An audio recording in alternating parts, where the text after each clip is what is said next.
My friend is Nazee Moinian. She was raised in Tehran.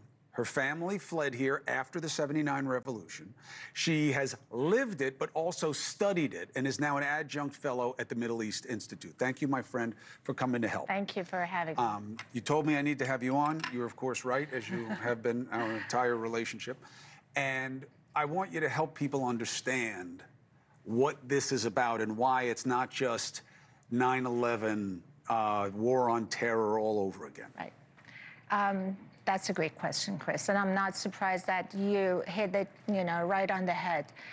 This is a war that is unfolding in front of our eyes now between Iran and Israel, and then between U.S. and Iran and Israel for some time, for 2 weeks almost. But the reality is that this is the vision that the leader of the Islamic Revolution, Ayatollah Khomeini, had in 1979. That's his doctrine, to export the revolution, to create an atmosphere where there's division within a society, where elements that claim victimization, that claim that we are settlers and everybody else is wrong and they're right, will create enough fissure within a society that we will collapse on ourselves. And then the Khomeini people, or Khomeinism as a cult or as an ideology, will be able to replace the Western civilization with an Islamic caliphate.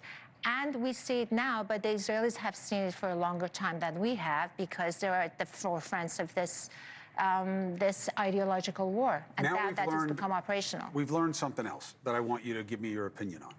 And we'll keep talking as this story progresses, okay? This isn't the last time I have you on.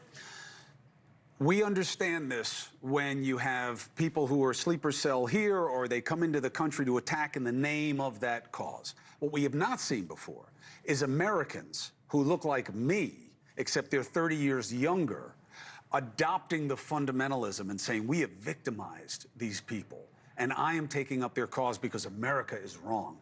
Did you ever think that you would see kids on Ivy League campuses saying Israel doesn't have a right to exist? Hamas are freedom fighters, right? And what we're seeing more and more of. What does that mean? I wish I could make a sense of it for you, but one thing that I can tell you with certainty is that what we're seeing now on college campuses across the U.S. and in Europe is almost an exact replay of what happened in Iran before the Islamic Revolution. And the Shah of Iran called it the marriage of Marxism and Islamism, or the marriage of red with black. Red being the communist or socialism, and black being the Khomeiniism, Islam, and political Islam. So what I can tell you with 100% certainty is, if we don't wake up now, if we don't address this movement that has brainwashed our youth, has basically turned their priorities upside down, has masked the truth, has made victimization and martyrdom a glorious state of thing, we will end up where the Western liberal values will be marginalized. And this is a Judeo-Christian country based on Judeo-Christian doctrines.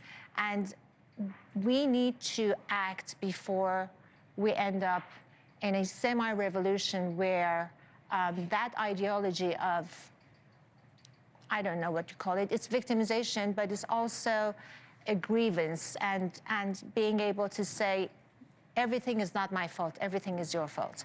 And that's what happened in Iran. Nothing was, the fault of intellectuals and Bazaris and everybody else that brought Khomeini to power. Everything had to do with the elite and what the Shah did. Nazee, thank you. The battle is abroad, but it is also here at home. Thank you very much. To be continued. Thank you. I appreciate you. Thank you, Chris. And I appreciate you, too. That's why we'll be right back. Thank you for watching. Subscribe below and download our NewsNation app right now on your phone, and you will get fact-based, unbiased news for all Americans.